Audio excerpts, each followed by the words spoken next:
In 1845, there was this young Cambridge scholar, right? Mm-hmm. And he was renowned for his passionate debates on classical Greek literature, his super rigid moral upbringing. Very much a sheltered academic. Exactly. But suddenly he finds himself standing on a dusty plain in northern India. Right into the fire. Literally. He turns to speak to the guy standing shoulder to shoulder with him. And in that exact second, he watches an enemy cannonball instantly take that man's life. Wow, just out of nowhere. Out of nowhere. And as we dig into his private letters for this deep dive, we discover something just deeply unsettling. Oh, yeah, it's wild. This refined, sheltered academic, he didn't recoil from the horror. He actually found that a primal part of him loved the sheer chaotic thrill of it. It is a stunning psychological collision. I mean, we are basically watching the highly theoretical, polished world of a Victorian gentleman crash headfirst into the brutal, unfiltered meat grinder of 19th century colonial warfare. It's like two different universes colliding. Exactly. The philosophical ideals of empire, they simply do not survive contact with an artillery barrage. No, they definitely don't. And that collision is our mission for this deep dive. Today, we're examining a primary source from 1859. It's titled 12 Years of a Soldier's Life in India. But, and this is crucial, we have to understand what this book actually is, right? Right, because it's not some objective history textbook. Not at all.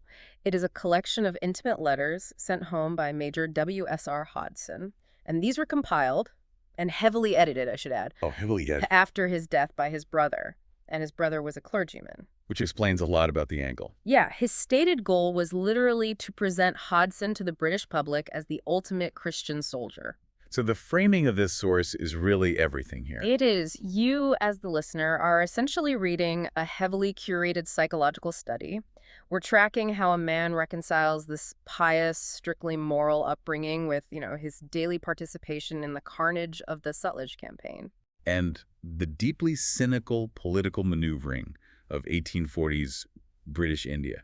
We have to read between the lines of what his brother wanted the public to see. Right, to find the actual trauma and the transformation that's happening underneath all that polish. Exactly. So to track that transformation, we have to establish who Hodgson was before he was thrust into this crazy environment. So who was he before India? Well, born in 1821, he is described as a fair-haired boy with just a terrifying amount of physical endurance. Terrifying is a good word for it. I mean, there is a documented record of him running a 6-mile cross-country course in just 1 hour and 20 minutes. And you have to keep in mind the physical mechanics of the era. He wasn't doing this in modern running shoes on a paved track. Oh, right, of course not. He was running across raw terrain in heavy Victorian clothing. It sounds miserable. It does.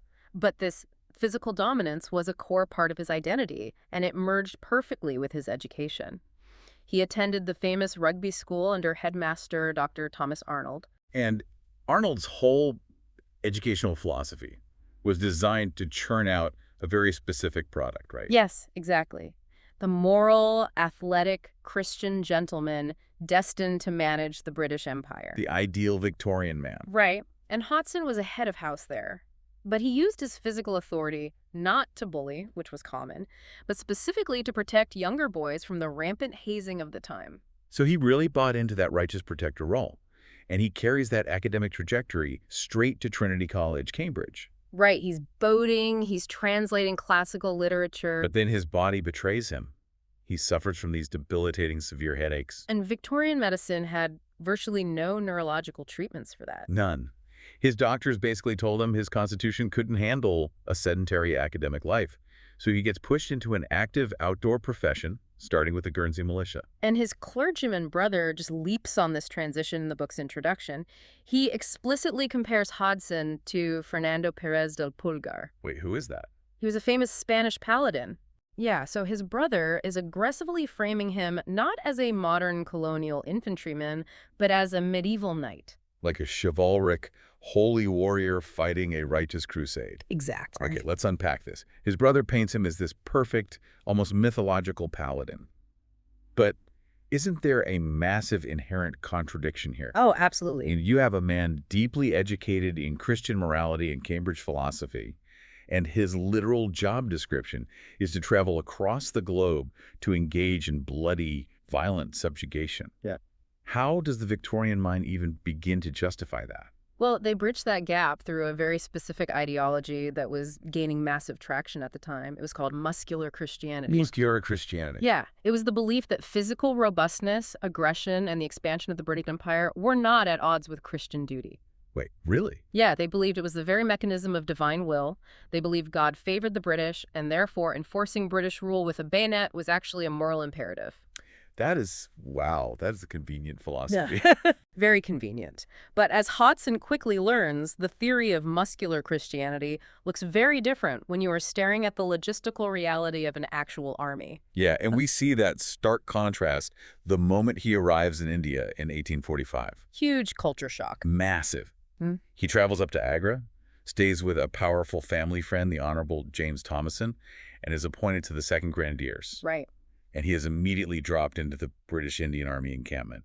And the sheer scale of it just shatters any classical illusions he might have held. Because it wasn't just an army camp. It was a massive, mobile, parasitic city. He describes this canvas city traveling 10 to 15 miles every single day. Moving that many people daily is insane. Right. He writes about the bugles sounding the reveille at dawn, the smoke of thousands of evening fires mixing with the moonlight, and just the deafening roar of camels, horses, and elephants. And you have to imagine this organism had to strip the local landscape bare of resources daily just to keep moving. It's like a plague of locusts. And Hodson, ever the Cambridge scholar, he immediately starts analyzing the social makeup of this organism. Naturally. The East India Company's army was a corporate military force, and it was deeply stratified. Hodson just marvels at the visual contrast among the 12,000 troops. Because it was incredibly diverse visually. Exactly. You have English dragoons in traditional heavy cavalry gear riding alongside sepoys, which were the native Indian infantrymen commanded by European officers. Right. He also notes the tall, swarthy Mussulman or Muslim cavalrymen. Every single group is wearing these varied, highly elaborate uniforms. It's a spectacle. It really is. Reading his letters from this specific period, it feels like he is writing a detached ethnographic study. Oh, totally. He focuses on the pomp and circumstance, the colors, the noise. It feels a lot like a massive, chaotic, traveling music festival, but, with artillery and impending doom. That's a great way to put it. But I have to ask, is he using his academic background as a defense mechanism here? Like, is he treating this massive war machine like a museum exhibit, just to distance himself from the reality of why 12,000 armed men are actually marching together? Yes, it is absolutely defense mechanism, but it's also a manifestation of pure Victorian superiority. Oh, interesting. How so? Well, he's treating the entire subcontinent as a living diorama created for his own observation. He is basically a tourist in the theater of war. I see. He's safely categorizing the quote-unquote natives from this psychological pedestal. Right. But that intellectual distance is a luxury you can only afford until the diorama starts shooting back. And it absolutely starts shooting back. The army marches into the Sutlej campaign to fight the First Anglo-Sikh War. And suddenly, this isn't a picturesque canvas city anymore. Not at all. The Sikh army, the Khalsa, is not some unorganized local militia. Hodson describes them as a brave and unconquered people. This is crucial historical context for you listening. The Sikh Empire was the last major independent power in India, and their army was incredibly formidable. They really were. They were trained by French and Italian mercenaries who had actually fought under Napoleon. Wait, French mercenaries in India? Yep. They had European-level discipline and artillery that in many cases actually outclassed the British. That's wild. This was a peer-level threat, and the casualty rates heavily reflected that. Yeah, the physical toll Hodson details is just grueling. He writes about a 25-mile march, day and night, while the entire regiment is completely fasting. Because the supply lines just broke down entirely. Right. And then they walk right into the meat grinder of battles like Sobraon. He is standing in formation, and the very first shot he registers in combat instantly kills the soldier right next to him. Which is just a horrific welcome to war. Seriously. And Hodson's own survival kind of defies mathematical logic. Yep. During the campaign, a musket ball grazes him. He is physically thrown to the ground twice by the concussive force of bursting artillery shells. And yet he walks away without a scratch. Without a single scratch. Yeah. But surviving the physics of a battlefield doesn't mean you survive the psychology of it. No, the mental toll is immediate. The letters reveal this haunting sequence where he is walking across the battlefield after the fighting stops. and he casually stumbles upon a corpse. Oh, yeah. This part is rough. He realizes it is a former schoolmate from rugby, a young man named Carey. But Carey's body has been so heavily mutilated by Sikh swords that Hodson only recognizes his identity by the specific cut of his clothing. That moment violently strips away the Spanish paladin romance. It's just raw horror. Totally. And the tactics he is ordered to execute are just as chilling. Oh, the spiking of the guns. Yeah, he documents this maneuver by the 80th Queen's Regiment. They are ordered to neutralize a massive Sikh artillery piece. To avoid being obliterated by cannon fire, they have to advance in absolute pitch-black darkness. Complete silence. No firing their muskets. Just walking into the dark. They just listen for the enemy in the dark until they can physically hammer a metal spike into the gun's touch hole to render it useless. And they succeed. They do, but in a matter of minutes, they lose 45 men. 45 men buried in the cold sand before sunrise. It's devastating. Here's where it gets really interesting, though. When you read Hodson's processing of all this violence, there is a glaring emotional paradox. Yeah, it's very contradictory. He writes that he burst into tears of, quote, sheer rage at seeing his soldiers lying killed and wounded. It's this deep, profound empathy. But in the exact same letter, he freely admits to having a natural taste for fighting and an undefined ambition for the chaos of it. Right. How can a man weep over the mutilated body of his schoolmate and simultaneously crave the adrenaline of the very battle that killed him? Because the battlefield forces a cognitive dissonance that polite society just ignores. Hodson is discovering the primal reality of human survival. So is biology taking over? Exactly. The grief is genuine, right? The trauma of seeing his men destroyed is very real. But the intoxication is also real. The extreme stakes, the adrenaline of cheating death when a shell explodes right next to you, it triggers a biological high. It's like a drug. It is. The civilized Cambridge student is realizing that the violence his religion condemns is the exact same violence his biology actually thrives on. Wow. And surviving that crucible fundamentally changes his relationship with authority, doesn't it? Oh, completely. The obedient head of house from rugby just disappears. He looks around at the massive loss of life, and he stops blindly trusting his superiors. He begins to ruthlessly analyze the systemic incompetence of the British Indian Army. And remember, he is only a 25-year-old junior officer at this point. Right. But his letters become incredibly blunt. He basically bypasses his direct chain of command and writes letters to the Lieutenant Governor James Thomas. Which is incredibly risky. Very risky. He criticizes the lack of discipline among the sepoy regiments, but he places the blame squarely on the European officers. He outright accuses them of dereliction and incompetence. The audacity of that is just, wow. I mean, it's the equivalent of an entry-level employee on the front lines secretly writing past all his middle managers directly to the CEO to say, the guys running this department are idiots. That's a perfect analogy. The military was rigidly hierarchical. The stakes for that kind of insubordination were incredibly high, weren't they? Oh, it was career suicide and potentially a court-martial offense. Okay. Hodson acknowledges the extreme risk, though. He writes about this agonizing tightrope of, quote, how to do your duty quietly.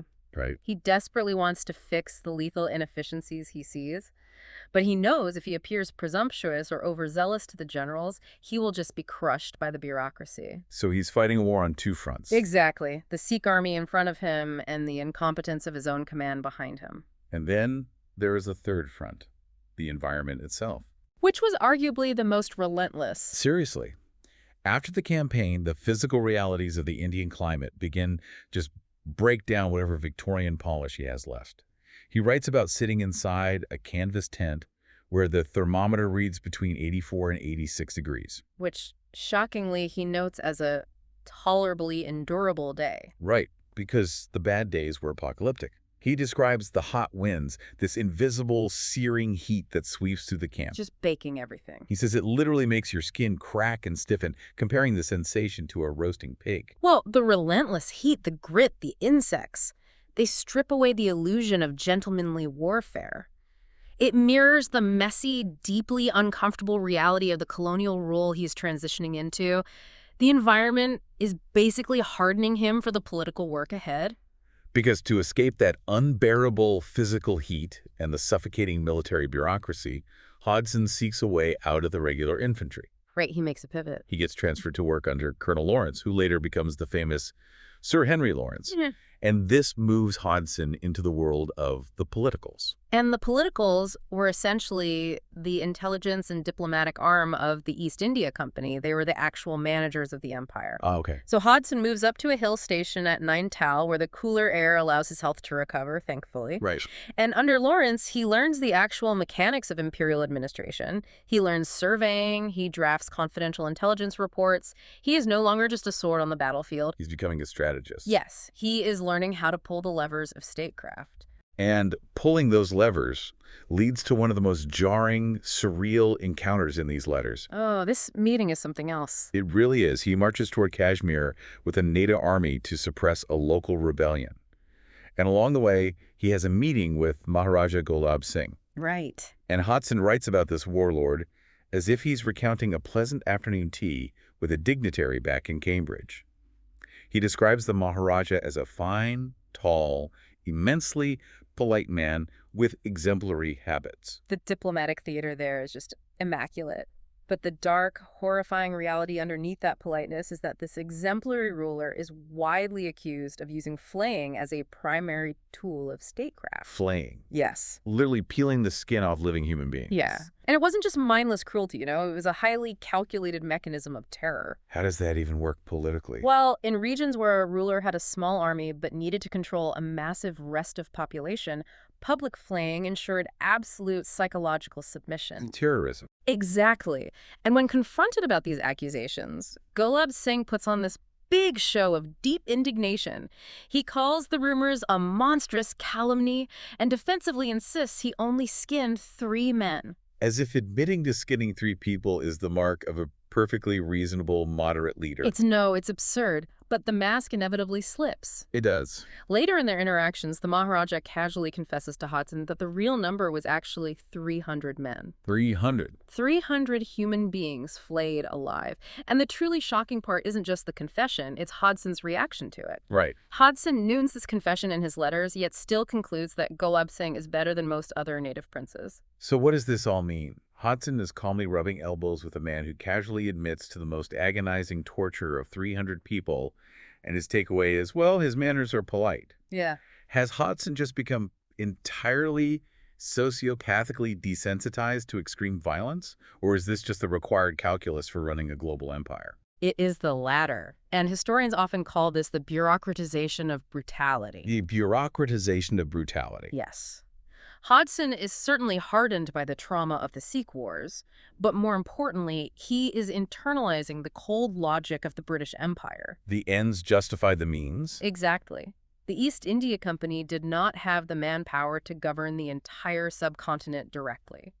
They absolutely relied on aligning themselves with proxy rulers who used unspeakable, terrifying brutality to maintain order. Right, they outsourced the terror. They did. The polite manners and the tea drinking were the bureaucratic mask, but the flaying was the actual mechanism of imperial control. Hodgson is learning that to be an architect of the empire, you must shake hands with the devil and compliment his posture. Man, it is a staggering psychological journey. Think about where we started on this deep dive. It is a huge shift. We asked what happens when you drop a refined classical scholar into the machinery of a 19th century war. And we got our answer. We really did. We've watched a rugby honors student go from debating morality and protecting younger boys to marching 25 miles on an empty stomach, weeping over a mutilated classmate, and eventually mastering the cold, diplomatic art of negotiating with a mass flayer. It really forces us to examine our own foundations. How so? Well, formal education and theoretical morality are easy to maintain in the safety of a university hall. But Hodgson's letters prove how rapidly those constructs collapse, adapt, and harden when raw, unfiltered reality pushes a human being to the absolute edge of survival. Survival changes everything. It does. The idealized Christian soldier was a myth. The man who actually survived India was far more complex and far more compromised. And that reality brings us to the final thought I want to leave you with today. Consider the premise of the book we've been exploring. Right, the curation of it. Yes. 12 years of a soldier's life in India was carefully assembled by Hodgson's clergyman brother. His explicit stated mission was to construct a flawless, romantic myth of a righteous English paladin for the Victorian public to consume. A propaganda piece for a grieving family and an expanding empire. Exactly. So look at what we found today. The sheer trauma, The adrenaline-fueled bloodlust, the insubordination, and the quiet acceptance of proxy torture. All of that was in there. All of these dark, messy realities are what his brother deemed acceptable enough to actually print. Which really makes you wonder. It does. Ask yourself, what did the brother burn? If a polite conversation with a warlord who skinned 300 men alive made the final cut, what deeply traumatized, horrifying realities were intentionally edited out of those letters to protect the myth of empire? It's a chilling thought.